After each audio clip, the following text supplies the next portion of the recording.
Hello बच्चों, let's see the question. The question says for a reaction at equilibrium, option A delta G equal to delta G not equal to zero, option B delta G not equal to zero, option C delta G equal to delta G not equal to zero, and option D delta G equal to zero delta G not not equal to zero.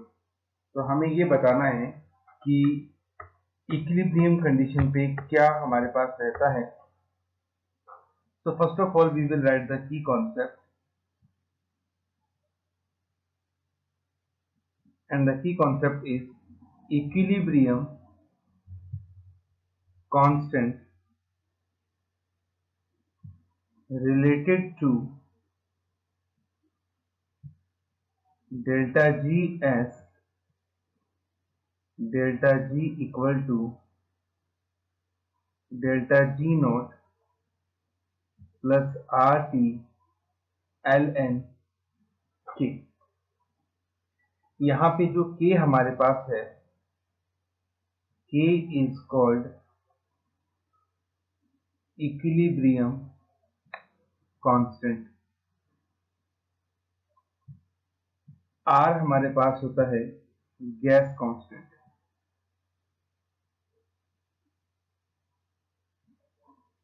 अगर आपके पास कोई भी reaction हो रही है, जैसे A plus B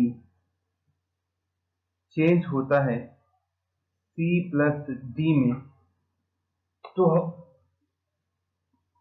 C plus D का बनना होता है फॉरवर्ड डायरेक्शन और A प्लस बी का वापस बनना होता है backward direction. So at equilibrium rate of forward reaction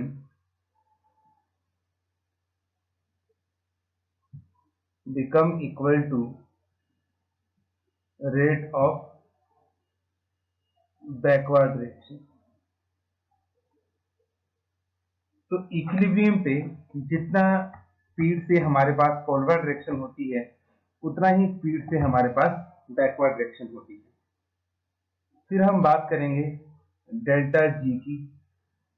delta G equal to होता है delta H minus T delta H.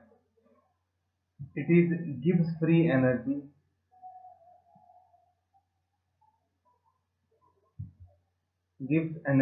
change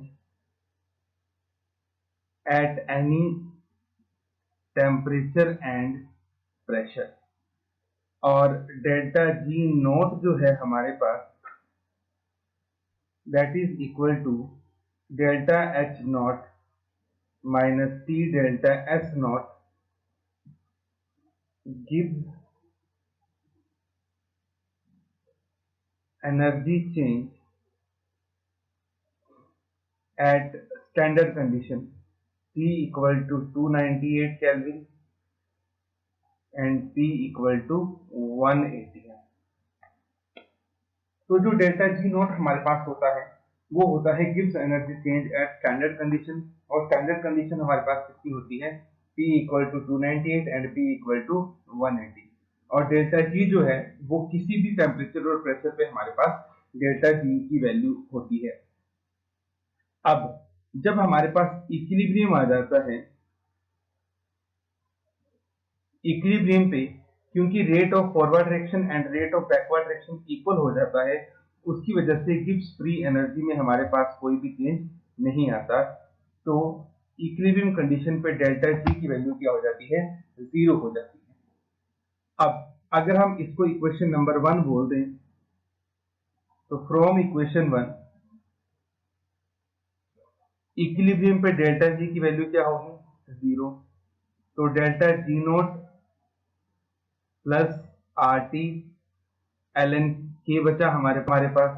तो यहां से डेल्टा जी नॉट की वैल्यू कितनी आ जाएगी, माइनस आर टी ln के. तो आप देख सकते हैं इक्विलिब्रियम कंडीशन पे डेल्टा जी हमारे पास जीरो होता है, लेकिन डेल्टा जी नॉट कितना होता है, माइनस आर टी ln के इक्वल होता है. इसका मतलब इक्विलिब्रियम कंडीशन पे डेल्टा जी जीरो होता है, बट डेल्टा जी नॉट जो है वो जीरो नहीं होता। अब ऑप्शन नंबर 1 में हमें दे रखा है कि डेल्टा जी और डेल्टा जी नॉट दोनों ही नॉन जीरो होते हैं, तो ये गलत है। ऑप्शन बी में डेल्टा जी नॉट को जीरो कर रखा है, ये भी गलत है। ऑप्शन सी में डेल्टा जी और डेल्टा जी नॉट दोनों को जीरो कर रखा है, ये भी गलत है। और ऑप्शन डी में डेल्टा जी जीरो है but delta G not equal to zero, तो ये आपके पास करेक्ट ऑप्शन बचेगा। So our final answer is option number D, delta G equal to zero, delta G not equal to zero. Hope you understood it well. Best of luck.